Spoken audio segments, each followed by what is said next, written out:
Alright, fans of music, welcome back. It is Dave, the Real Music Observer, observing real music in real time for real people, just like you and just like me right here.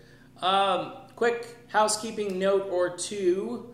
The RMO Facebook page is going to transfer over to a group or transition Facebook group. There is a link on the top of the page. I am shutting that page down on Saturday. The Facebook group already has a really good administrator helping me out. So if you want to just converse amongst yourselves, it's a much more open and active type format.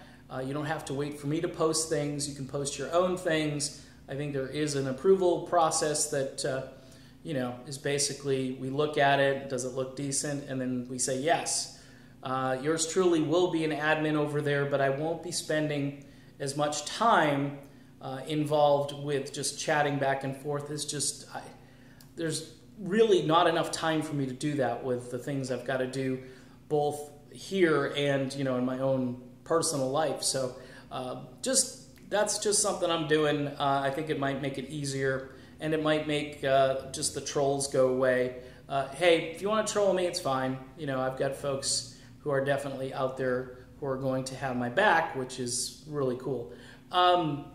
Tonight's video here, if you're watching it right after I post it, Tom Petty, something weird going on over on the Tom Petty website. They have some kind of countdown clock, which will get to 0 tomorrow morning at 10 a.m., which, okay, Tom's been gone now for a while. He left us last year, one of the biggest losses of 2017. Just still can't really wrap my brain around the fact that Tom Petty is no longer on planet Earth. But look, could be some new music. Speculation is there's some music from Wildflowers that didn't get released, that Petty wanted to basically go out and perform live with the music that was actually released. So it would have been almost like a double CD's worth of music.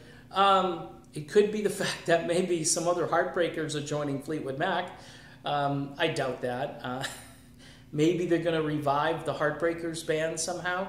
I know that's a real big stretch, and I doubt that would be it. It's probably unreleased music. They have drawings of Petty from that time period when he was, in the midst of recording Wildflowers. So that's probably what's going to happen. Ultimate Classic Rock has been talking about this a lot, and it's good PR. Personally, I don't think Petty would be into this kind of PR because that wasn't his thing. The guy who wrote The Last DJ, which, by the way, I'm a huge fan of that song because that really spells out what happened to the radio industry. And Petty was a guy who survived well into the 90s, like 94, 95, and he was surrounded by crappy music, and he was still on mainstream rock radio stations, which was a huge achievement for him. As time went on, toward the end of the decade, he was pretty much relegated to, hey, we'll add this song, but we're really not going to play it a whole lot. Yeah, he's Tom Petty, and he's got a huge following, and people never left Tom Petty and the Heartbreakers. That's why they were still a huge concert tour, and they did so well when they were out there on the road, and they kept putting out albums, which I think is really impressive. Right toward the end of Tom's life, they kept putting out music, and he kept reinventing himself on almost every album. So a man who is a genius, who, George Harrison thought the world of, Jeff Lynne, Traveling Wilburys, imagine being in that group. That was, hey folks, and they don't play Traveling Wilburys on the radio anymore, do they? Nope. We used to play, especially that first album, we killed it. And we played the second album is good too. Didn't get as much airplay, but it was still a rock and roll masterpiece. Okay, so I'm done. You can speculate, go over to the website. Maybe you could figure it out before it actually happens. It will happen tomorrow morning at 10 a.m. All right, done with this video. I'll be back soon with more. Stay tuned. Don't forget to help me out over on Patreon.